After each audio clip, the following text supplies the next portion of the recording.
మండలం నాను తాండాలో అన్నను తమ్ముడు దారుణంగా అంతమొందించారు. గత కొంతకాలంగా ఇద్దరు అన్నదమ్ముల మధ్య గొడవలు జరుగుతున్నాయి. గోపాల్ ఈ మధ్యకాలంలో ఒక దొంగతనం కేసులో జైలుకెళ్లి విడుదలయ్యాడు. పాత గొడవలు మనసులో పెట్టుకుని అన్న శంకర్ నిద్రపోయాక తమ్ముడు గోపాల్ కరెంట్ షాక్ పెట్టి హతమార్చాడు. సంఘటనా స్థలానికి తూఫాన్ సిఐ రంగాకృష్ణ సందర్శించి హత్యకు గల కారణాలను మీడియాకు వెల్లడించారు. ఈరోజు శివంపేట మండలం నాను తాండాలో జరిగినటువంటి హత్య కేసులో నిందితుని 8 గంటల్లోపే పట్టుకొని ఇప్పుడు రిమాండ్ పంపించడం జరుగుతుంది.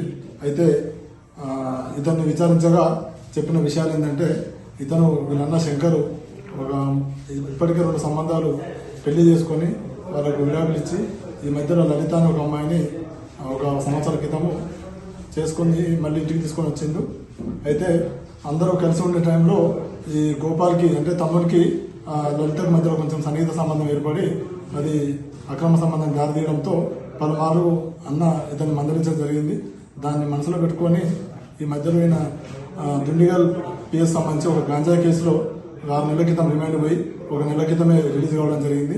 రిలీజ్ అయిన తర్వాత మళ్ళీ ఇంటికి వచ్చి అన్నను ఎలాగైనా అడ్డు తొలగిస్తే ఈమెకు వదినకు మధ్య ఎలాంటి అడ్డు ఉండదని చెప్పేసి భావించి వదినను అట్లా అని చెప్పేసి నా అన్న మా పక్క జరిగితే వదిన ఈయనకు సొంతమైందనే ఉద్దేశంతో నిన్న రాత్రి అందరూ పడుకున్న తర్వాత ఇంట్లోకి వెళ్ళి 2 వైర్లుతో అతని కాలుకి చేతికి కరెంట్ షాక్ పెట్టి అతన్ని స్విచ్ ఆన్ చేయడం ద్వారా అతను అక్కడికక్కడ మృతి చెందడం జరిగింది.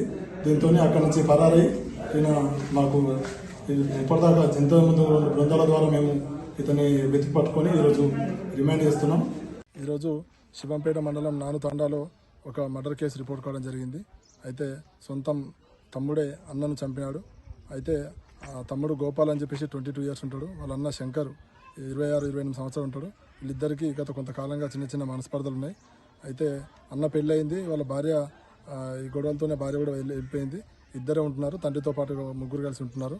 తండ్రి ముందు రూమ్లో ఉన్నాడు, 2 అన్నదమ్ములు వెనక రూమ్లో పడుకున్నారు. ఒక రాత్రి లేచి తండ్రికి అరుపులు వినపడంతో డోర్ తీసేసరికి ఈ పెద్ద కొడుకు శంకర్ను తమ్ముడు గోపాలు తన చిన్న వైరు తీసుకొని కాలుకొకటి చేతికొకటి 2 వైర్లు కలిపి ప్లగ్లో పెట్టడం ద్వారా అతను అక్కడికక్కడే మృతి చెందడం జరిగింది. అయితే తండ్రి అరవడంతో ఆ చిన్న కొడుకు గోపాల్ అక్కడి నుంచి పారిపోవడం జరిగింది. 2 బృందాలుగా మేము టీం చేసినాం. అతి త్వరలోనే అతన్ని పట్టుకొని రిమాండ్ చేయడం జరుగుతుంది. ఇలాంటి ఎవరు కూడా ఇలాంటి తప్పులు చేయొద్దు. చిన్న మనస్పర్ధలకి కుటుంబాలు విచ్ఛిన్నం చేసుకుంటున్నారు.